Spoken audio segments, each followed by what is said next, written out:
garīgs Dievs, es biju domājis, garīgs Dievs. Ja tas ir garīgs Dievs, tas būs dzirdams tavā reakcijā. Aleluja. Draugi, ir dažas tēmas, kuras mums, kā kristiešiem, ir absolūti būtisks. Nav tā, ka es te lietu ūdeni katru svētdienu, un šķiet vienkārši kaut kas veiksmīgāks uztrāpīts. Draugi, visi Dieva vārds ir Dieva gar iedvesmots, un tas vienmēr atstāja sekas uz mūsu garu un dvēseli, arī uz ķermeni. Draugi, ir dažas tēmas, kuras ir būtiskākas par citām, svarīgākas par citām, un tās nevar apiet, un tās mums ir jāsaprot, jāizprot, jātiecina uz sevi, un dzirdētais vārds ir vienkārši jāpielieto. Un, draugi, šī tēma, kas ir tikpat jūtīga, varētu pat teikt, sāpīga, kā tās nosaukums, ir apgraizīšana. Apgraizīšana. Es vispirms gribu jums, draugi, atgādināt, ja jūs gribat saprast Dievu gribu, tev jāredz šī grāmata, un, protams, tev jābūt Bībeles lasītājiem, tev jābūt Bībeles studētājiem. Ja tu to neesi sācis darīt, tu sevi māni vienkārši. Tāpēc, ka Dieva vārds ir Dieva gribu priekš cilvēku. Tāpēc, ka Dievs pirmkārt runā cilvēku caur savu vārdu. Bet tad, kad tu lasīsi veco darību, tu droši vien, ka jau varbūt jau esi to izdarījis, tu apmaldīsies. Tu vienkārši nesapratīsi notikumus secību, tu nesapratīsi, kāpēc tev jālasa rituālie priekšraksti. Un kāpēc tev jāapmaldās, tur radu rakstos, ko kurš dzemdināja un tā tālāk. Draugi, vispārīgi ņemot, tev jāsaprot, kas ir vecā darība. Vecā darība ir jaunās darības ēna, simboli, atspūgs. Jaunā darība ir vecās darības piepildījums, būtība, esence. Īsāk sakot, tas ir kā, kad mazi bērni spēlē lomas. Ja? Meitenes auklē lelītes, tur bērni puisīši braukā ar mašīnītēm, un viņi savā ziņā spēlē lomu, kurā viņi dzīvos kādreiz, kad būs pieauguši. Vai jūs sakojat man? Tāpat arī vecā darība ir caur miesīgiem notikumiem, caur fiziskiem notikumiem, kuros, protams, Dievs ir izpaudies un Dievs ir strādājis, caur šiem fiziskiem notikumiem, miesīgiem notikumiem pausta kaut kāda garīga patiesība, kas tev, kā jaunās darības kristietim, ir jāsaprot un jāpieņem. Vai tu saproti šo manu domu? Tātad tas ir simbols, tā ir ēna, un tas ir kaut kas ir piepildīts jaunajā darībā. Tāpēc, ja mēs paņemam jēdzienu apgraizīšanu, tas ir vecās darības jēdziens, un 1. Mūzes grāmatā, 17. nodaļā, no 9. līdz 14. pantā, 1. Mūzes 17, 9 līdz 14, mēs par to nelasīsim. Bet bija tāds fakts, ka Dievs slēdz derību ar kādu cilvēku. Tātad tas ir ļoti svarīgi tev attiecināt no šī brīža visu sākt attiecināt sevi. Tāpēc, ka tas, ko tu lasīji, kā fiziskā plāksnē notikuši, tas, ko tu lasi, kas notika pie cilvēkiem, ka viņi tur jūru gāja un tur kas tur notika, visādi tēlaini, teiksmaini notikumi. Draugi, jums ir jāsaprot, ka tas viss attiecās uz jums kā uz jaunās darības ticīgiem tiešā veidā. Tāpēc, ja mēs lasām par Ābrahāmu šajā rakstvietā, kurš slēdza derību ar Dievu, ko nozīmē derība ar Dievu, ka tev ir līgums ar Dievu, ka Dievs iestāsies par tevi, ka Dievs būs tavā pusē, ka viņš būs tavs Dievs un tu būsi tādās attiecībās ar viņu, kurās tu būsi ieguvējis, viņš tevi svētīs, viņš tevi vēros un tā tālāk. Tad šajā līgumā, ko Dievs slēdz ar Ābrahāmu, tā ir vecā derība, varbūt tev tas nav interesanti, bet tev tas ir jāsaprot, vismaz tādā mērā, ka es tev šodien to stāstu. Tātad cilvēks, pirmais ticīgais, kurš tika taisnos ticībā, slēdza savu derību ar Dievu, un Dievs prasīja kaut ko izdarīt pie viņa ķermeņa. Un ne tikai pie viņa ķermeņa, pie visiem vīriešu kāds pēcnācējiem. Jūs zināt, ka viņa dzimuma locekļu priekšā tika nogriezta. 8 dienu vecumā katrs vīriešu kāds pārstāvis izgāja šo operāciju. Tad miesas priekšāds apgraizīšana tas saucās. Vecās darības terminoloģijā tas saucās miesas priekšāds apgraizīšana. Divi interesanti momenti, kurus es pateikšu, ir tas, ka tā bija darības zīme, tātad reāls līgums ar Dievu, tātad reāls attiecības ar Dievu, un mēs visi gribam reāls attiecības ar Dievu, mēs negribam, lai viņš slēpjas aiz mākoņiem, tad mēs zinām, ka šī darības zīme tika slēgta šādā veidā. Visi, kas tādā veidā tika apgraizīti, jūs zināt, ka jūdi to ebreji to turpina darīt līdz pat šai dienai, ka tā ir viņiem darības zīme, ka viņi ir apgraizīti. Un jūs lasīsiet Bībelē, dažreiz vecā darībā varat izlasīt tādu teikumu, kā neapgraizītie. Atcerieties, ko Dāvids teica, kad Goliāts draudēja Izraēlu, ko viņš teica, un šis neapgraizītais ķermenisku operāciju viņš runāja. Viņš runāja par to, ka golēts nav derībā ar Dievu, ka viņš nav attiecībās ar Dievu. Tas nozīmē, draugi, ka apgraizīšana, tev tas jāsaprot tik daudz, ka vecajā derībā tev bija simboli un ēnas, bet jaunajā derībā es tev pastāstīšu, kas tas ir un kā tas attiecās uz tevi. Bet vēl viens moments pie tā, ka tā bija derība. Rakstīts šajā raksturvietā, tātad 17. nodaļa 1. mūsu grāmatā 9.14 rakstīts tas, ka, kas nebija apgraizīts, tam bija jāmirst. Tas tika izslēgts no derības. Tātad ievērojot, ka vecās derības šie te mīglainie notikumi, kuri tev līdz kaklam jau varbūt tu esi visur, kur saklausies un par ko viņš vispār tur runā. Īsāk sakot, Dievs nolika veidu, kā viņam tuvoties un kā ar viņu nodibināt attiecības. Ja kāds neparakstījās uz to, ja kāds negribēja apgraizīties, vai kaut kāds paviršības dēļ, vai dubļa dēļ, vai vēl kaut kā, viņš tika izmests no derības. Pajautā savu kaimiņam, vai tu gribi būt derībā ar Dievu? Amen. Halleluja. Paldies Dievam, mums nav šodien jāapgriezās fiziski. Jā, paldies Dievam. Tāpēc es turpināšu par jauno derību, draugi. Apgriezīšana jaunajā derībā. Apgriezīšana jaunajā derībā, draugi, tas ir garīgs notikums un piedzīvojums. Kas skar arī šajā gadījumā visus dzimumus, kas skar visu vecumu cilvēkus, un šajā momentā tas kļūst par garīgu notikumu. Un, ja bija rakstīts, ko es arī citēju, ka miesas priekšā tas apgriezīšana bija nepieciešama, lai tev būtu attiecības ar Dievu, tad mums ir jāsaprot, draugi, mums ir jārunā Bībeles iedzienos, Bībeles terminoloģijā, un tev ir jāpaprasa savam kaimiņam, vai tu zini, kas ir miesa? Pajautā.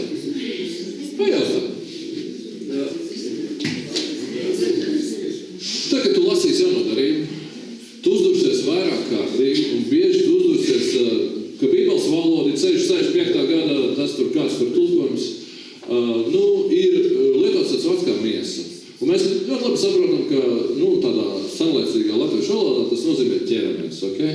Bet tā pašā laikā tu lasīsi un galvā tev būs putra un tu vienā brīdī vienā miesa. Piemēram, Galtiešu vēstulē rakstīts, un ir zināmi miesas darbi. Skautība, dzīrošana, kas tur, ziniet, jā, labāk neziniet, kas tur rakstīts. Bet ir zināmi miesas darbi. Un tad mēs domājam, mani ķermeņa darbi? Vai tu mans ķermenis nīst? Mans ķermenis var svīst, mans ķermenis var gribēt ēst, vēl kaut ko grib, bet, ķermenis pats par sevi nekādas miesas darbus nerada. Caur miesu varbūt, caur ķermeni tas var notikt. Bet vārds miesa, draugi, es šodien stāstu jums terminoloģiju, iemācieties un savā starpā sarunāsimies, pārzinot, par ko Bībele runā. Ja Bībele saka miesa, vienā gadījumā, šajā vecajā tulkojumā, tas varbūt ir domāts ķermenis, tavs fiziskais ķermenis, un tev jālasa tas kontekstā jāsaprot, bet ļoti bieži visvairāk ir rakstīts, piemēram, miesas cilvēks nesatver to, kas nāk no Dieva gara. Esat dzirdējuši kaut ko tādu? Tas ir domāts cilvēks, kurš ir grēcīgās dabas varā, kurš ir saistīts ar šo grēcīgo dabu, kurš ir grēcinieks, kurš nav spējīgs darīt labu, kurš nav apgraizīts, kurš nav vienkārši izmainīts savā sirdī. Tātad vārds miesa nozīmē, tas nozīmē grēcīgo dabu un grēcīgās dabas paliekas arī kristietī. Tev ir jāsaprot, tad, kad, piemēram, tu mājās sāc skandalēt, ja tavs vīrs vai sieva ir kristietis, tu vari pagriezties pret savu sievu vai vīru un teikt, miesas darbi nāk ārā, ja? Šādā veidā tu vari komunicēt Bībeles valodā ar savu laulāto. Ja viņš ir kristietis, protams, ja tu teiksi neticīgajam, viņš neko nesapratīs, ko tu runā, vai ne? Tāpēc, ja mēs esam kristieši, sarunājamies bībeliskā valodā, ok? Tātad, ja es te sāku, piemēram, bļaustīties kaut ko nervos palikt un sāku kādu apvainot, jūs teikt, mācītāji, miesas darbi izpaužās. Vai arī, ja jūs kaut ko tam līdzīgi darat, tad ziniet, tā ir miesa. Viss, kas ir, teiksim, grēcīgs, dusmas, kaut kādas ķildas, kritika, kaut kāds ir kurš ļaunums, kas nāk no tevis ārā, to Bībele sauc par miesu. Tev jābūt nostiprinātam, lai tu vienkārši saprast, par ko Bībele runā. Ziniet, kāpēc tik daudz es runāju par miesu? Tāpēc, ka miesa, draugi, ir sātana laboratorija. Tādā nozīmē, ka šī tēma ietilps arī tajā brīvības sērijā, par kuru es runāju, un šī ir pēdējā tēma pagaidām, ka, ja tu esi piedzimis no jauna, kas notika? Tā, kad tu kļuvi par kristieti, tavs gars jaunu piedzimu, tu tātad izgāji no pasaules ārā, tu kļuvi par jaunu radību, tu kļuvi par kristieti, un iespējams, ka inkomentāri vēl atceries, ja? Kaut kāda dēmona aizgāja, no kaut kādas grēks izsūdzēja, tu vienkārši atbrīvojies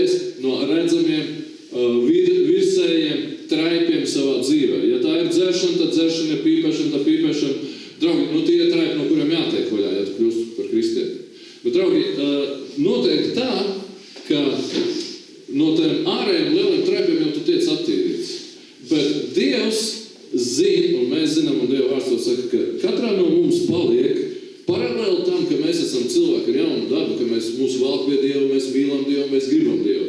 Paralēli tam, tu jūties kā Pāvils bieži vien, un tu saki, es nelaimīgais cilvēks, kas mani atbrīvos, jo to labo, ko es gribu darīt, es nedaru, un tā tālāk. Kāds atcerās šo rakstīt. Īsāk sakot, tu vari slavēt Dievu, aleluja, aleluja, aleluja, aleluja, un aizbraukt mājās un izraisīt milzīgu kašu savā ģimenē. Ir bijis tā kādam? Jā. Tas vien nozīmē, draugi, ka mēs esam kristieši iekšēji, un mūsu sirdis pieder Dievu. Un tas, ka tu slavē draudzē Dievu, tas ir patiesi un neļauj Sātanam tev melot, ka tu biji liekulis, tās muļķības. Bet tev ir jārēķinās ar to, ka tevī, tavā ķermenī, tavā domāšanā, tavā dvēselē slēpjas vecās, grēcīgās dabas, paliekas, paradumi un izpausmes. Tātad, tu esi spējīgs grēkot, bet iekšēji tu negrēko. Tā ir galvenā kristieša atšķirība no neticīga cilvēka, ka iekšēji tu mīli Dievu, tu gribi kalpot Dievam, tu gribi tikai viņam nodoties, bet pēkšņi tu sev pieķer, piemēram, tankojot ar kaimiņieni ārā uz soliem. Esat sev pieķeruši kādā? Draugi, tu vari pagriezties pret sevi, šoreiz iedakt sev krūtīs un saka, tā ir miesa. Pasaki sev to, tā ir miesa. Un nebaksiet viens otram, nē, baksti sev, tā ir mana miesa. Alleluja. Amen. Amen. Draugi, kas notiek? Kāpēc es par to runāju? Kāpēc ir šī tēma? Tāpēc, ka šī ir Sātana laboratorija, draugi. Tāpēc, ka šī ir Sātana laboratorija, jo kamēr tu, teiksim tā, kamēr tu esi jauns kristietis un tu sevi nekontrolē un Dievs nav izdarījis savu darbu pie tevis tādā mērā, tu nepārtrauk kritīs šajās vienās un tās pašās lamatās. Tu būsi labprātīgi slavēt Dievu, bet aizbrauks mājās un tavs vecis kaut ko nav izdarījis, nogājis trauks vai kaut ko nogājis, podus izgājis, kaut ko sabojājis, un tad panesīsies tavs īstais miesīgais raksturs. Ir bijis kādam tā? Amen. Un tā brīdī tu vari vienkārši konstatēt to miesa vēl ar vienu ir dzīva, dzīvelīga maita. Ir tā, ja? Jā, vai Ilmā, tu zini, par ko es runāju, varbūt tas neatiecis tev. Halleluja!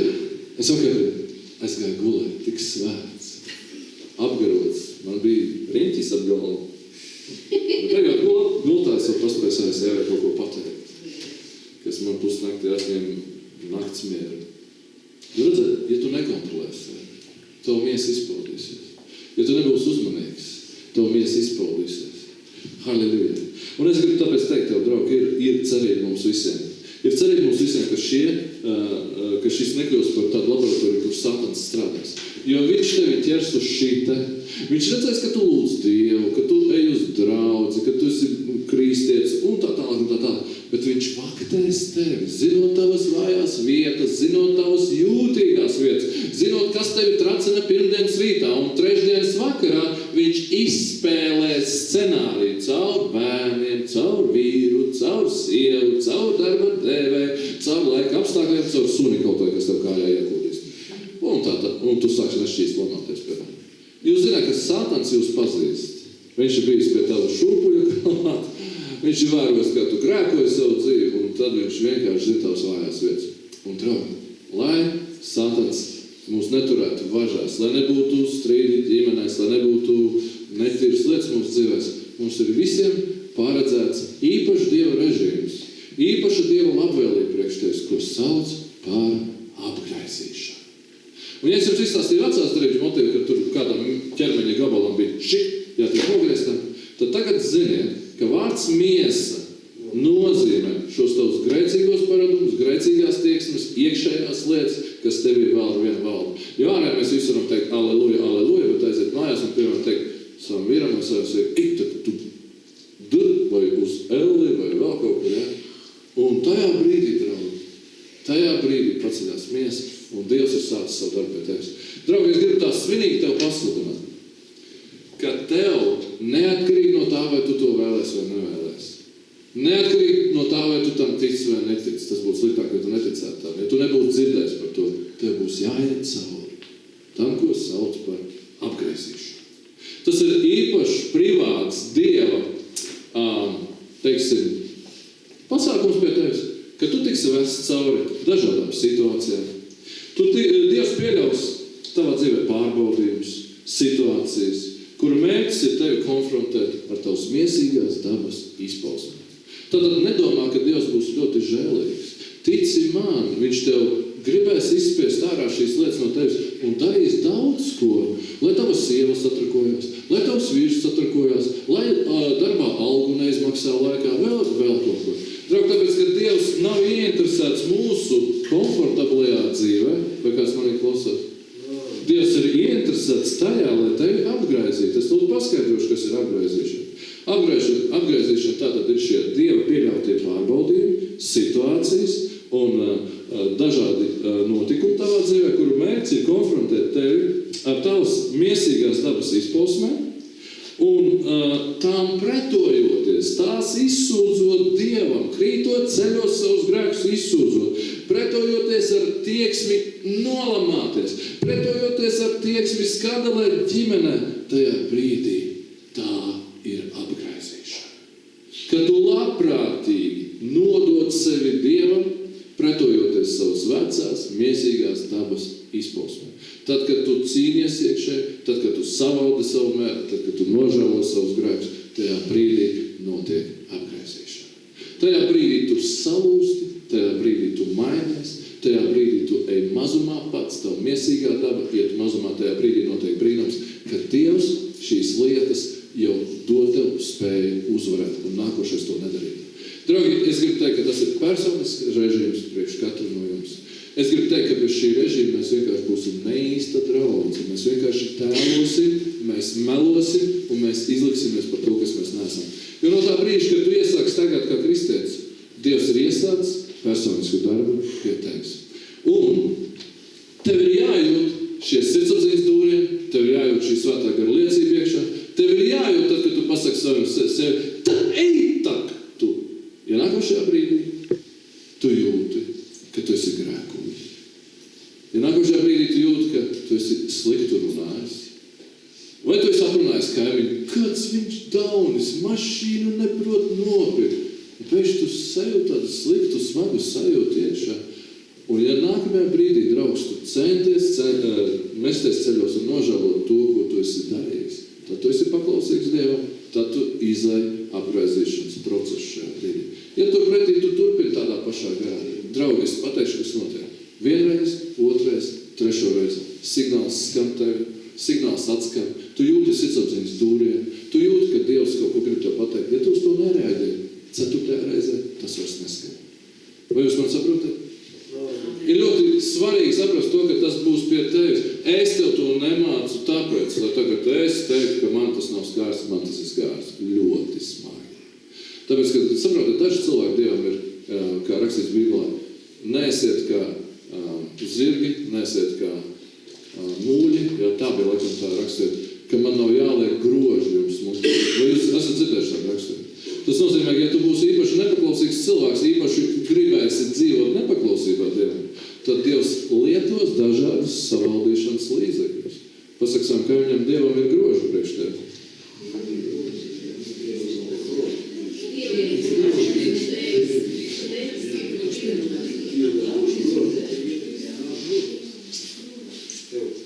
Aleluja! Tātad apgraizīšana ir tie momenti, kad nāk ārā kaut kas, kas tevī slēpjas iekšā. Ārā nāk skaudība, ķildas, kritika, aprunāšana, nenovīdība, bailes, skopums, sīkstums, meli un tā tālāk vienalga, ko var nosaukt pats priekš sevis, tu arī var apzināties, ja tu esi bijis, piemēram, man vajag par sevi pašaustīt sevi. Ja tu esi bijis kritisks cilvēks kā es, tad tu zinās, cik ļoti ir savu mēli grūti savaldīt. Ja tas ir kā paradums, ja tu esi parāds izteikties un kritizēt cilvēkus no galvas līdz kājām, vienkārši kā skeneri noiet un viņus nokritizēt, tad jūs zināsiet, cik tas ir mokoši atpazīt. Protams, atzīt sev, ka tā ir Dieva balss, kas uz tevi runā. Pazemoties. Lūgt piedošanu varbūt. Vai tā ir tava sieva, tava necienīgā sieva, tava negarīgā sieva, vai tavs vīrs. Un vienkārši tajā brīdī, draugi, apzināties un ar prieku to darīt, jo tu to dari tāpēc, ka tu zini, ka Dievs kaut ko ir paredzējis priekš tevi. Nevis, ka tev ir kauns no sievas vai vīru vai no apstākļiem vai no vēl kaut kā kuros tu esi, bet ka tu zini, ka tas tev nāk par labu, ka Dievs tevi grib apgraizīt, ka Dievs tevi laidīs caur šīm lietām ar savu iepriekšēju nodomu. Jo Dievs pieļaus kādas cīņas un pārmaiņas tavā dzīvē. lai dabūtu ārā no tevis. Lai dabūtu ārā lietas, kas viņam nav vajadzīgas, un lai viņš tevi formētu kā savādāku cilvēku. Un tas nozīmē, ka tev ir jāizmainās no iekšienes. Tev ir jāizmainās, jāizmet šīs lietas ārā no savas sirds. Tā vienkārši nedrīkst šīs lietas palikt tavā dzīvē. Apgriezīšana vienmēr, draugi, ir sāpīga. Tāpēc, ka jūs domājat, ka tagad jūs soļosiet, un es uzreiz gribu pateikt, ka tu kā māceklis uzreiz saņem spēku un autoritāti staigāt pāri demoniem. Tu kā māceklis saņem spēku dziedināt slimos. Tā ir viena kristieša dzīves puse. Nevajag domāt, ka mēs tagad neesam spējīgi izdzīt demonus, tāpēc, ka vakardien nolamājāmies, piemēram. Draugi, tas viss nav, tas ir no žēlastības. Tas ir Jēzus vārda dēļ. Bet tā pašā laikā Dievs neies garām taviem skarbajiem vārdiem. Un viņš sāks savu darbu pie tā, lai tu no tā būtu atbrīvots. Un ja tu pareizi sapratīsi, kas notiek, tad apstākļus savā dzīvē, cilvēkus riebīgus savā dzīvē, riebīgo kaimiņiem vai riebīgo priekšnieku, tu sāksi saredzēt, kā Dieva sūtītu cilvēku tavā dzīvē, lai tevi apgraizītu no tām lietām, kas attiecībā pret šo cilvēku tavā sirdī vārās. Vai tu saproti man? Svarīgāk Dievam par visu ir nevis sagādāt tev komfortablu dzīvi, bet svarīgāk par visu viņam ir veikt šo apgraizīšanu tavā sirdī. Tā kā visi nepatīkami apstākļi, nepatīkami cilvēku un krīzes tavā dzīvē, tici man, ir Dieva inspirēti. Jo viņš zina to režīmu, kas tev nepieciešams, ja tu esi pārāk stūrgalvīgs un nepaklausīgs, tad groži būs īsāk. Tici man. Tāpēc, draugi, ar pateicību uzņemiet visu, kas ir jūsu dzīvē. Ar pateicību pasakieties par saviem apstākļiem, savu dzīvesveidu, to, kā jums nav vai kas jums ir. Saciet pateikties par to, jo galu galā vērtīgāk par visu ir, piemēram, nevis tas, ka tev naudas šodien nav, bet tas, ka tu, pateicoties Dievam, beidzot tiki vaļā no kurnēšanas, piemēram. Ja tev ir nešpatnas vīrs vai sieva, paldies Dievam par šo brīnišķīgo cilvēku. Viņa dēļ es tā mainos. Mana sirds tā mainās. Es palieku tik kaišs cilvēks dzīvēt ar šo Rebekli kopā. Vai jūs saprotat, par ko es runāju? Ja jūs pareizi reaģējat. Jūs varat būt pateicīgi cilvēkiem, kas ir jūsu dzīvē, tāpēc, ka Dievs tev parādīs īpašu žēlstību, saliktams kopā ar visādiem cilvēkiem, kas vienkārši tev palīdzēs augt, kas palīdzēs tev apgraizīties. Halleluja! Apgraizīšana vienmēr ir sāpīga. Bet, ja jūs gribat zināt, kāds ir apgraizīšanas mērķis, apgraizīšanas mērķis ir noformēt tevi kā kristieti, kurš ir līdzīgs savam kungam. Jo galu galā Bībele runā par to, ka tu tiksi darīts līdzīgs Jēzus tēlam. Tātad viņa nodoms ir tevi izveidot tevi iekšējo, stipru iekšējo cilvēku, stipru garu, tīru sirdi izveidot. Un ka tavs rakstura īpašības būtu godīgums, patiesums, mīlestība, ticība, vārda turēšana, pacietība, laipnība un tā tālāk. Viss tas, par ko mēs lasām par garu augļiem, Galtiešu 8. Draugi, tas ir tas, ko Dievs tevī grib izveidot. Un kas notiks, kad tu būsi tāds? Tajā brīdī tu būsi īstās attiecībās ar Dievu. Tāds būdams, tu sāksi piedzīvot Dieva darbību savā dzīvē. Jo, draugi, es gribu jums pateikt vienu lietu. Jūs varat šo visu ignorēt? Teikt, ko viņš tur runā, es tāpat neko nesapratu. Vai arī jūs varat pieņemt vienu šo domu atceries. Dievam ir īpašs plāns priekš tevis, īpaša programma priekš tevis, un nekas tavā dzīvē nav nejaušība. Jo viņa galamērķis ir tevi apgraizīt un atdalīt no šīm miesas lietām. Un tagad, kad tu būsi atdalīts no šīm miesas lietām, ja tu būsi paklausīgs cilvēks, tu piedzīvos Dieva svētības, tu piedzīvos to, ka Dievs patiešām kļūst tev tūs, ka viņš sāks izliet par tevi reāli savu tūmu, savu svētību, savas svētības. Tavā sirdī būs miers, prieks, tīrība, gaišums, tu būsi beidzis cīnīties, kaut vai par to finanšu lietu, ko es šodien runāju. Iedomāties, kāds prieks un brīvība atnāk, ka tu nevis lauzies, bet padodies Dievam. Tu ieraugi, es esmu bijis kurnētājs un siksts. Dievs, es gribu to tik galā. Es došu par spīti tam, ka man ir bailes, par spīti tam, ka cilvēki apkārt runā ļauni, par spīti tam, ka mani radinieki teica, tu esi sektām, visu savu naudu atdosi viņiem. Tās visas ir Sātana buldas, tie ir Dieva pieļauti pārbaudījumi, lai pārbaudītu tevi, kam tad tu ticēsi galvā. Vai tu esi šeit? Draugi, ja šis formēšanas process mūsos katrā nenotiks, tad šī ir butaforija. Un tāda butaforija neko nenozīmē garīgajā pasaulē, es domāju par draugu. Bet ja katrs no jums būsiet aizņemti cilvēki, šodien apgriezīšanu uzņem. Apgrieziens manā dzīvē. Wow! Šodien es 15 reizes kritu ceļos un nožēloju savus grēkus, savu kurnēšanu, savu kritiku, savu neiecietību, savu nepacietību. Wow! Dievs, paldies par šo režīmu, ko tu esi ieslēdz. Es esmu īpaši izredzēts cilvēks, īpaši svētīts cilvēks, ka tu manā dzīvē tā darbojies. Es nezinu, daudz cilvēku, kurš to varētu pateikt. Bet, ja tev nāk saprašana, tad tu kļūsi pateicīgs par katru savu dzīves situāciju. Vai jūs man saprotat? Jā. Aleluja! Tāpēc, ka visas lietas nāk par labu. Kam? Tiem, kas Dievu mīl.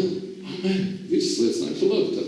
Tātad, draugi, Dieva nodoms ir, lai tu kļūtu pa īstam iestiprināts darībā ar viņu. Jo tikai tad būs šī Dieva klātbūtne, ka tu vienkārši, es tā rūpi pateikšu, ka tu izdarīsi šitā un Dievs visu darīs tavā labā. Saprotiet, draugi? Tad, kad tavā dzīvē nav atbildēta lūkšana, tad, kad tu jūties kā iesprūdis, tad, kad tev liekas, tas un tas nenotiek manā dzīvē, kas ir noticis? Kaut kādā punktā tu neesi paklausījis Dievu. Kaut kādā punktā tu, piemēram, es atvainojos cilvēku, tev tas ir jāizdara, tev jālūdz piedošanu. Tu esi aizņēmies naudu, uzreiz atceros, ka mēs draudzē parādā naudu. Tu esi aizņēmies naudu un neesi atdevis, kā es, piemēram, ne? Tev ir jādod parādu, fiziski, finansiāli parādu. Tev ir jādara cilvēkiem, jāgandarī par to, ko tu esi aprunājis viņus vai vēl kaut ko. Jo, ja tu to darīsi, Dievs tevi svētīs un tevi paaugstinās. Un tad man liekas, ka cilvēkiem nākamā doma ir, ja es tāds būšu, tāds tā kā paklājiņš, visi, ka mani kājas noslaucīs. Man ilmā. Ja tu visiem tā, tik labs būsi. Draugi, ko es varu pateikt? Ko es arī esmu pārbaudījis? Ja tu staigās šajā apgraizīšanā, ja tu paklausīs Dievu, Dievs uzliks tev apsardzību un neviens gar tevi kājas neslaucīs. Tajā ir kristieša spēks. Kristieša spēks ir nevis tajā, ka mēs esam krūti un nevienam neļausim savu pāri darīt, bet tajā, ka tu esi padevies Dievam, ne jau šiem sliktiem kaimiņiem, ne jau tu viņiem nedari ar to, ko viņi tev dara, tāpēc, ka tu būtu baidies no viņiem, bet tāpēc, ka tu esi pakļāvies Dievam. Vai kāds saprot par ko es runāju? Tā ir apgraizīšana, draugi. Un rezultāts būs tās, ka Dievs tevi paaugstinās un tu būsi cilvēks, kuru apkārtējais sajūtīs. Tas ir īsts kristietis, viņa dzīvē Dievs darbojas un viņa dzīvē notiek brīnumi. Un ja cilvēks sāks redzēt tevi kā apgraizīt cilvēku, viņš sāks redzēt arī Dieva svētības tavā dzīvē. Un tu ieies tajā, draugi, kas atkal ir vecās derības, tā teikt, simbols. Atcerieties, Izraels gāja tūkstnesī, un viņiem bija jānomirst tūkstnesī tajā paudzē, kas bija grēkoši, kas bija neticīgi, un apsolītajā zemē iegāja tikai jaunā paudze. Draugi, apsolītā zeme ir tā vieta tavā dzīvē, tavā liktenī, kuru tu šobrīd varbūt neredzi.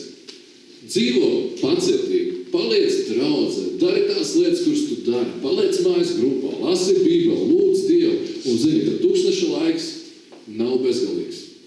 Kad pienāks laiks, ka tu kalposi spēkā, ka tu kalposi cilvēkiem pa labam kreisi, demoni kritīs pie tavām kājām, tu vienkārši iesi kā Dieva vēstnes šajā dzīvē, tu vienkārši būsi Dieva instruments šajā dzīvē, ja tu tāds vēl nejūties.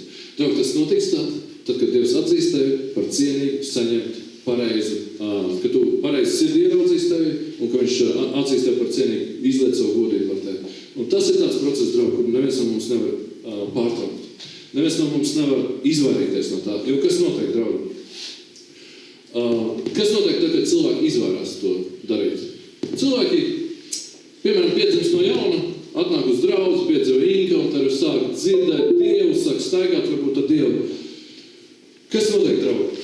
Ja cilvēks ignorē, vai tas viņam liekas pa smagu, vai viņš ir pārāk aizņemts, vai viņš ir pārāk, uz sevi orientēts, izrādās pārāk egoistisks, ja viņš negrib iet cauri šim sāpīgajam procesam, ja viņš negrib mainīties, ja viņš negrib izcīnīt šīs iekšējās cīņas, kas notiek ar cilvēku? Cilvēks, kurš neatļauj Dievam veikt pārmaiņas savā sirdī, vai pie savu raksturu. Viņš, kā es teicu, dzirdēs šo Dieva pamudinājumu, vienreiz, otrais, trešoreiz, ceturtoreiz, bet piektoreiz tas vairs neatskanēs. Un kas notiek, draugi? Tad notiek tas, ka Dievs tevi atstāja. Un pēc inerces cilvēki domā, ka viņi ar savu rūgtumu, savu ļaunumu iekšējo var turpināt saukties par kristiešiem un izvairīties no šīs spiedīgās domas, piemēram, man vajadzētu atvainoties tam un tam. Ja tu vienreiz noslāpē šo balsi sevi, ja tu otroreiz dari kaut ko, ko tu zini, kas nav Dieva prāts, tev var pienākt brīdis, ka tu vienkārši pačakarē, teikšu tā arī teikšu, pačakarē savu likteni. Jo tavs liktenis tiek sasniegts, izdzīvots soli pa soli. Ja tu izvairies paklausīt Dievam, Ja tu izvēlies mainīties, tu vienkārši pazaudi savu likteni, un Dievs tur neko nevar izdarīt. Dievs neko nevar izdarīt pie cilvēkiem, kuri apzināti izvēlās viņam neklausīt, vai neiet cauri šai apgraizīšanai. Tāpēc, draugi, ir tik daudz butaforiju. Mēs arī dažreiz viens otram ticam, bet mums vajadzētu, tādā nozīmē ticam tam, ka ar tevi viss kārtībā. Ja tu draudzē pacēl rokas un teici aleluja, tad jau tu esi dedzīgs kristietis. Bet, draugi, mums vajadzētu vienam otru vērot. Nebāžoties vienam otram tur pārāk dziļi. Bet mēs taču varam nolasīt viens otru acīs, kā ir ar tavu garīgo veselību. Vai tu Dievam paklaus, vai tu staigā Dievu, vai tu vienkārši dzīvo kaut kādā ilūzijā, vai tu esi jau sen iesprūdis, sen jau tavs lūkšanas jau stagnē un tu nekur netiec uz priekšu. Draugi, ja tā ir, ja liekas, ka nekas nemainās, atbildes uz lūkšanām nav, vispār nekā nav, tad ziniet, kas ir ar šo te ir jāsāk, kas ir sāpīgākais. Sāpīgākais ir tas jāatgriežās punktā, kur tu pēdējo reizi jūti svētā gara balsi, kur pēdējo reizi Dievs uz tevi runā, kur Dievs teica, piedod tam, izdari to, dari to, un tu to neizdari. Tāpēc, ka ja tu iesi garām šai robežai, vienkārši notiek, ka šī balss cilvēkus sāk izzist. Un kas notiek tad? Viņi vairs nav spējīgi staigāt ar Dievu. Vienā brīdī viņi vienkārši kļūst vienaldzīgi par Dievu. Vienā brīdī pasaules lietas piepilda viņu prātu, viņu sirdi, un viņi vienkārši vairs nav mūsu vidū. Amen? Tā tas notiek, draugi. Tāda ir tehnoloģija, kā Satans dabū atpakaļ cilvēks, kas nestaigā viņu.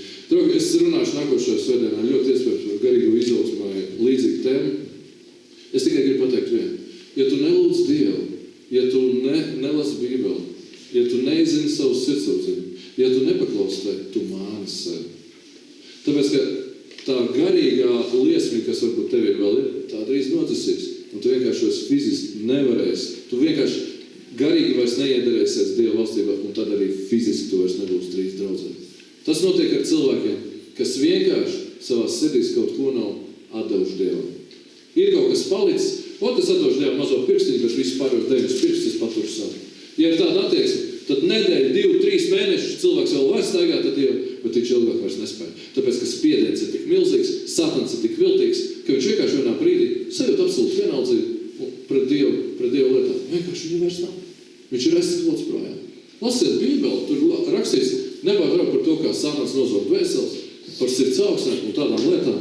Draugi, šis jau ir tas, par ko runā Lūkas evaņģēlijs, arī es varu atsaukties Lūkas evaņģēlija 13. nodaļa 24. pantu, kur Jēzus brīdina kristieši, cīnieties, ieiet pa šauriem vārtiem, viņš saka.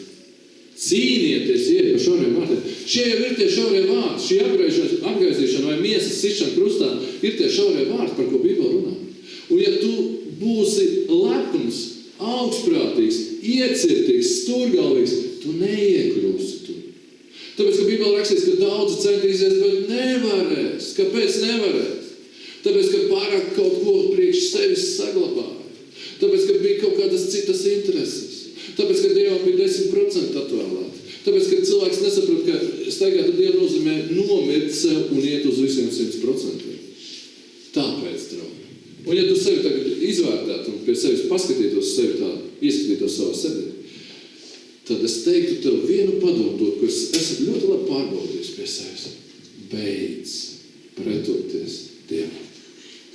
Jo tu iekšēji zini, kas tev ir jādara. Un esi priecīgs, ka pagaidām tu vēl zini. Un ja tu nezini, tad tu vienkārši sen jau sevi mānīdams esi ārpus visām Dieva institūcijām. Garīgā ziņā tu neesi nekas un esi jau sen iznīcināts. Draugi, vai uz šī fona, es atkal pieķeršos savai vecai tēmai, bet vai uz šī fona jums neliekas ārprātīgi?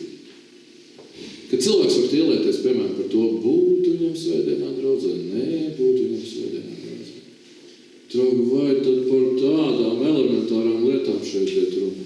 Esi draudzē ar prieku, brauc kaut vai ar divriteni, skrien ar kājām no ļaudām saprastams. Šī ir mana dzīvība, arī mana apgraizīšanas vieta.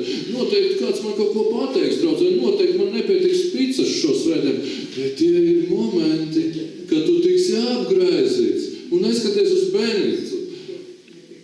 Tas, ka pārējie būs norījuši tavu picu, nozīmē, ka tu teiksi, paldies Dievam, ka man brāļa māsas paēda. Es ar savu tukšo vēderi jūtos laimīgs, es svētīju tos, kas dabūja picu. Jūs saprotat, par ko es runāju? Draudze ir apgraizīšanas vieta. Draudze manifestāciju, tu dabūsi tik daudz zilumu. Vai tu esi pateicīgs par to? Pasaki, paldies Dievam, ka draudzēs dabūšu arī zilumu. Pasaki. Pasaki savam kaimiņam, paldies Dievam, tu draudzē dabūši arī zilumu. Aleluja! Bet ja mēs to ņemam pareizā kontekstā, draugi, tad viss, kas manā dzīvē notiek, kas notiek draudzē, tas man kalpo manam labumam. Es esmu brīnišķīgā Dieva gribā un Dieva sistēmā iekšē.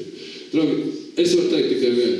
Ja cilvēks vēl tielēs par to, cik soļus viņš ies ar Dievu? Nu, labi, mājas grupā būšu, draudzē nebūšu. Un viņš tā laiskatā. Nu, ja ārā lietas nelīs, uz mājas grupā aizvilkšos. Draugi, tas ir bezcerīgi.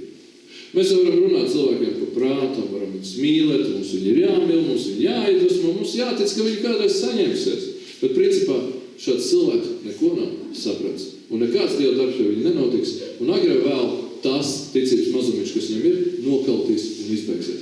Bet tā pašā laikā, draugi, būsim labvēlīgi, es par sevi to saku, būsim labvēlīgi pret cilvēkiem, kas kādu iemeslu dēļ aiziet no draudzes vai nenāk uz draudzi vai vēl kaut kādu iemeslu. Varbūt ir kaut kāda vēlna viņa dzīvēs, varbūt ir kaut kāda objektīva iemesla, kas viņiem patiešām cietokšus taisa un patiešām viņi nav brīvi.